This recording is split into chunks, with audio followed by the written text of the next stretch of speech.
குளு குளுன்னு காத்து வீசுது. உங்கள் சத்யாவில் குளு குளு ஏசி ஆஃபர். சத்யா.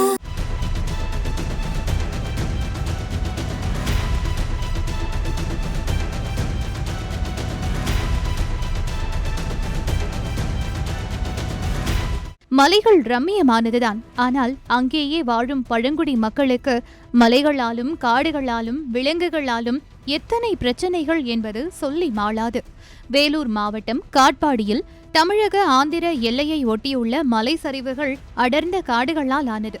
எல்லையின் வனப்பகுதியை ஒட்டியுள்ள கிறிஸ்டியான்பேட்டை, கான்சலூர், சுரக்கால்பேட்டை, வண்டரன்தாங்கல் ஆகிய கிராமங்களில் வாழும் மக்கள் பெரும்பாலும் விவசாயத்தையே நம்புகின்றனர். மா, வாழை, கரும்பு, நெல், கத்திரிக்காய், வெண்டைக்காய், தக்காளி, வெங்காயம், சூரியகாந்தி, கீரை வகைகள் உள்ளிட்ட பயிர்களை அறுவடை செய்து தங்கள் வாழ்வாதாரத்தை காத்து வருகின்றனர். இவர்களுக்கெல்லாம் பெரும் பிரச்சனையாகவும் தலைவலியாகவும் இருந்து வருவது ஒன்றே ஒன்றுதான், வன விலங்குகளும் அதன் அரசனான யானையும் தான். யானைகள் போகும் பாதையில் நீங்கள் வழி மறித்து ரிசார்ட்டுகளையும் இன்ன பிற தடுப்புகளையும் ஏற்படுத்தினால் அது என்ன செய்யும் என்ற நியாயமான குரல்கள் இருந்தாலும் இந்த தவறுகளால் பாதிக்கப்படுவது மலைவாழ் மக்களும் அதனை ஒட்டியுள்ள விவசாய பெருமக்களும் தான். காட்பாடியில் வனப்பகுதியை ஒட்டியுள்ள கிராமங்களுக்கு இரவு நேரத்தில் கும்பலாக படையெடுக்கின்றன யானைகள்.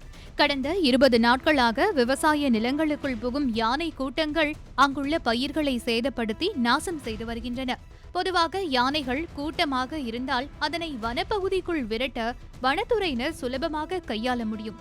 இல்லையெனில் கும்கி யானைகளை வரவழைத்து வனப்பகுதியில் சுலபமாக விரட்ட முடியும். ஆனால் தற்போது இந்த பகுதியில் யானைகள் 3 குட்டிகளை ஈன்றுள்ளதால் தாய் யானைகளிடம் நெருங்கவே முடியாது என்பதால் வனத்துறையினரும் ஒரு பக்கம் திண்டாடி வருகின்றனர்.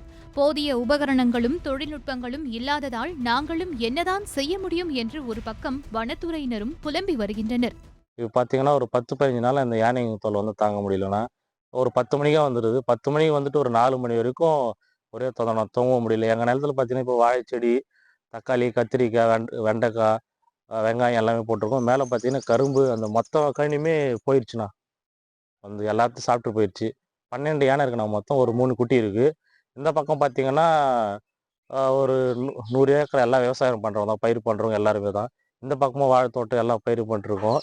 எல்லாமே அதை நாசனம் பண்ணிட்டு போயிருக்குண்ணா. இந்த பக்கம் பார்த்தீங்கன்னா பிரிட்ஜு ஸ்கூல் இருக்குண்ணா. பகலெல்லாம் வந்துச்சுன்னா எதுவுமே பண்ண முடியாது எங்களாலையும்.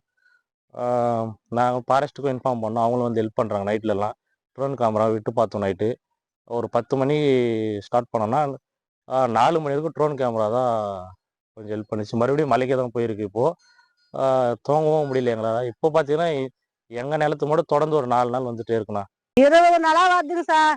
சுத்தமாக 20 நாளாக வருதுங்க. வந்து அந்த இது யானைகளை வந்து எதனா கண்டிச்சுட்டு போங்க, எங்களை பார்த்துட்டு போங்க. வாழை மரத்தை, ஒரு பயிருங்களை, ஒரு மாங்காய் செடிங்களை மொத்தமே நாஸ்தி பண்ணிட்டு போதுங்க. எங்கள் வீட்டுங்களான வருது 20 யானைக்கு, ஒரு 12 யானைக்கு வருதுங்க. அது சுத்தமாக எதுவுமே பண்ண மாட்டேங்குங்க. பாலிஸ்கார வராங்க, பார்க்குறாங்க, போயினே இருக்கிறாங்க சார். வந்துடா கொஞ்சம் தயவு செய்து வந்து எங்களுக்கு இது வந்து அதை ஓட்டிட்டு போங்க. என்ன பண்ணலாம் பண்ணிட்டு போங்க. நைட்டுக்குள்ள தூக்கமே இல்லை. 12 மணிக்கு வருது, 8 மணிலாம் வந்தது. 7 மணி கூட வந்து நிக்குது. ஜனங்க நைட்லாம் சுத்தமா நைட்டு முக்கியமா தூங்கவே இல்லை. வெடி மேல வெடி வைக்கிறாங்க, கத்துறாங்க, அசிவே இல்லை கூட. இந்த பிரச்சனையில் நேரடியாக களத்தில் இறங்கியது ஜீ தமிழ் நியூஸ்.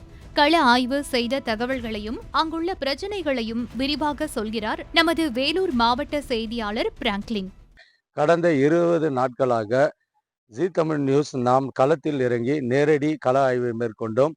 கடந்த 20 நாட்களாக இரவு நேரங்களில், அதாவது பகல் நேரங்களில், அது 2 மலைகளின் இடுக்கில் அமர்ந்து ஓய்வெடுத்து விட்டு பிறகு இரவு நேரங்களில் விவசாய, அதாவது குடியிருப்பு பகுதியில் உள்ள விவசாய நிலங்களில் புகுந்து அட்டகாசம் செய்வது, குடியிருப்பு பகுதிகளில் வலம் வருவது என்ற அட்டகாசத்தை செய்து கொண்டிருந்த சூழ்நிலையில் வனத்துறையிடம் விசாரித்த பொழுது 12 யானைகள் உள்ளதாக நமக்கு முதற்கட்ட தகவல் கிடைத்தது.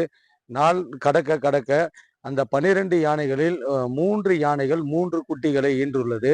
இதனைத் தொடர்ந்து இரவு நேரங்களில் தொடர்ந்து, அதாவது ஒரு 10-11 மணி அளவில் யானைகள் குடியிருப்பு பகுதிகளுக்குள் புகுந்து அருகில் உள்ள அனைத்து விவசாய நிலங்களையும் சேதப்படுத்தி வருகின்றது. வனத்துறையினர் விரட்ட முயன்றாலும் குட்டிகளுக்கு ஏதேனும் ஆபத்து ஏற்படும் என்ற ஆக்ரோஷத்தின் காரணமாக யானைகள் மீது வனத்துறையினருக்கு சற்று அச்சம் ஏற்பட்டு அதை மெதுவாக விரட்டும் பணியில் ஈடுபட்டும் பல்வேறு கட்ட முயற்சிகளில் ஈடுபட்டனர்.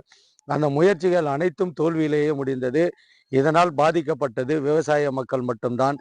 அரசு அமைப்பையும் அதிகாரிகளையும் நம்பி பயனில்லை என்று களத்தில் இறங்கிய விவசாயிகள் கும்கி படத்தில் வருவது போல தினந்தோறும் இரவு முழுவதும் கண்விழித்து தீப்பந்தங்களை ஏந்தியும் பட்டாசுகளை வெடித்தும் யானைகளை விரட்டும் ஆபத்தான செயலில் ஈடுபட்டு வருகின்றனர். இதையெல்லாம் விட கொடுமை என்னவென்றால், இதே வனப்பகுதியை ஒட்டி ஒரு தனியார் பள்ளி செயல்படுகிறது. அந்த பள்ளியில் அடிக்கடி யானைகள் உலா வருவது வாடிக்கையாகி வருகிறது. பிஞ்சு குழந்தைகள் முதல் 12ஆம் வகுப்பு வரை பயிலும் மாணவ மாணவியர்கள் நாள்தோறும் மிகுந்த அச்சத்துடன் தான் அந்த பள்ளிக்கு வந்து செல்கின்றனர். பள்ளிக்கு செல்லும் குழந்தைகள் பத்திரமாக வீடு வந்து சேர வேண்டும் என பெற்றோர்கள் வயிற்றில் நெருப்பை கட்டிக்கொண்டு காத்து கிடக்கிறார்கள். பக்கத்தில் வந்து பிட்ஜி குளோபல் ஸ்கூல் ஒரு ஸ்கூல் இருக்குங்க. அதில் ஒரு 400-500 பசங்க படிக்கிறாங்க. அதில் ஒரு ஹாஸ்டல் ஒன்று இருக்குது. அந்த ஹாஸ்டல் ஒரு 40-50 பசங்க இருக்காங்க. அவங்களும் தினமும் பயந்துக்கிட்டு இருக்கிறாங்க. ஹாஸ்டல் இருக்கலாமா, வீட்டுக்கு போயிடலாமான்னு பயந்துக்கிட்டு இருக்கிறாங்க. இங்கே வாடகைக்கு வந்துருக்கிறவங்க இப்போ தினமும் வந்து கம்ப்ளைண்ட் பண்ணுறாங்க.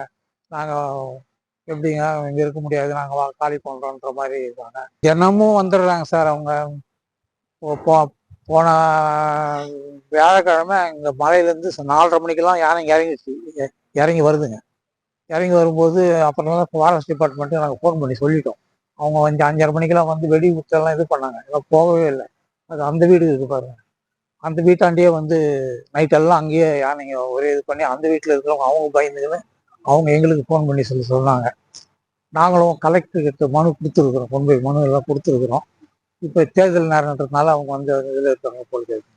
யானைங்க பாவம்தான், ஆனா எங்க பிள்ளைங்க உசுரும் முக்கியம் தானே என்று இரு தரப்புக்கும் சேர்த்து குரல் கொடுக்கும் எளிய மக்களின் யதார்த்தமான வேதனைக்கு என்ன ஆறுதலை வைத்திருக்கிறது தமிழ்நாடு வனத்துறை?